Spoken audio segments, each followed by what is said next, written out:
5 superstições absurdas da Idade Média.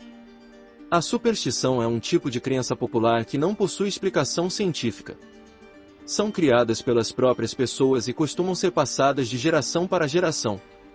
Muitas vezes são criadas pelo fato de não termos explicação científica para determinado assunto, e as pessoas tentam criar explicações sem sentido racional, portanto, inverdades. Foram delas que se originaram os antigos mitos gregos e diversos outros mitos ao longo da história humana. Essas superstições podem atrapalhar a vida de uma pessoa. Um belo exemplo disso é a sexta-feira 13 ou cruzar com um gato preto.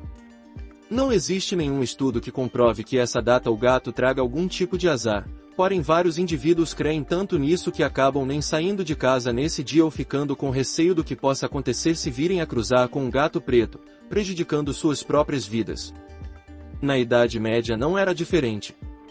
Havia diversas superstições que influenciaram tanto a vida das pessoas que chegaram a cometer até atrocidades em nome delas, por exemplo, ao queimar na fogueira as mulheres consideradas bruxas. Vamos falar um pouco delas. 1. As sereias. Sereia ou sirena é uma figura da mitologia, presente em lendas que serviram para personificar aspectos do mar ou os perigos que ele representa. Quase todos os povos que dependiam do mar para se alimentar ou sobreviver, tinham alguma representação feminina que enfeitiça os homens até se afogarem. O mito das criaturas híbridas, representadas na mitologia grega, como um ser que continha o corpo de um pássaro e a delicadeza de uma mulher. Ao longo do tempo, transfiguram-se na Idade Média em mulheres metade peixe. É provável que o mito tenha tido origem em relatos da existência de animais com características próximas daqueles que, mais tarde, foram classificados como sirenos.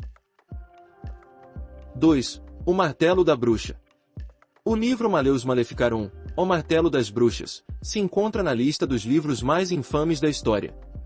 Foi publicado em 1486, e foi escrito por 2 frades alemães, para desmascarar argumentos de que a bruxaria não existia. Também foi criado como um tutorial ou manual para detecção, julgamento e punição de bruxas. O livro foi responsável pela onda de caça às bruxas que cobriu a Europa com a morte de milhares de pessoas. A maioria mulheres inocentes. 3. Mar no Céu. Essa história foi espalhada pelo cronista inglês Gervase de Tilbury.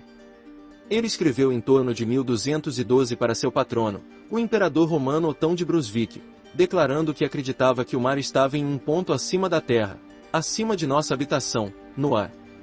Essa crença se baseou em Gênesis, que fala de águas acima do firmamento.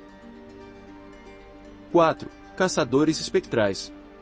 Ao longo da Grã-Bretanha medieval e em muitos lugares do continente europeu, as pessoas viviam aterrorizadas por matilhas espectrais que varriam as florestas em pleno inverno, o momento em que o mundo dos vivos e dos mortos colidiam.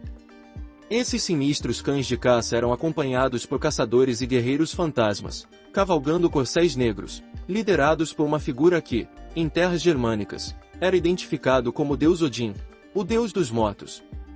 Eles eram considerados arautos da morte e de desastres e as pessoas se jogavam com a face para o chão, a fim de evitar vê-los.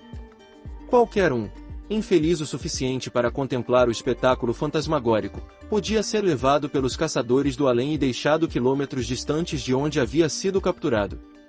Às vezes, o grupo invadia casas, roubando comida e bebida. Enquanto as pessoas comuns eram apenas aterrorizadas, as que praticavam magia teriam suas almas levadas para participar da caça, enquanto seus corpos físicos dormiam.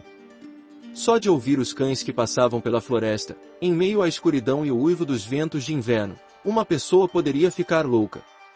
Na Alemanha, acreditava-se que entre os caçadores espectrais estavam as almas dos bebês não batizados, enquanto que na França, dizia-se que o grupo era liderado pelo rei Herodes, em perseguição dos santos inocentes. 5. Um lugar do mal viver. A ilha de Drange, no Atlântico Norte, a cerca de 1 hora de viagem de barco do norte da Islândia, é marcada por um penhasco enorme que se ergue a 168 metros acima do nível do mar. Este afloramento é o lar de milhares de aves marinhas. Na Idade Média, a ilha também era considerada o lar de trolls e de outros seres malignos. Homens que escalavam os penhascos para caçar pássaros e apanhar ovos, muitas vezes caíam para a morte, porque suas cordas seriam misteriosamente cortadas. Aterrorizadas, as pessoas já não se aventuraram nas falésias de Drange, o que se tornou um problema para Gudmundur, ou Gvendur, o santo bispo de Olá. A cidade islandesa atraía inúmeros mendigos e alimentá-los dependia da caça em Drange. Então, Gudmundur decidiu exorcizar a ilha. Com vários sacerdotes e um barril de água benta, o bispo começou a abençoar a ilha, usando cordas para escalar os penhascos traiçoeiros. Ele estava quase finalizando seus rituais, quando uma gigantesca mão peluda saiu da face do penhasco e começou a cortar a corda de Gudmundur. Felizmente, a corda tinha sido abençoada com antecedência. Quando a criatura viu que não podia matar o bispo, ele implorou: pare de dar sua bênção, Bispo Gvendur, até mesmo o mal precisa de um lugar para viver. E aí, você conhece alguma superstição que gostaria de compartilhar?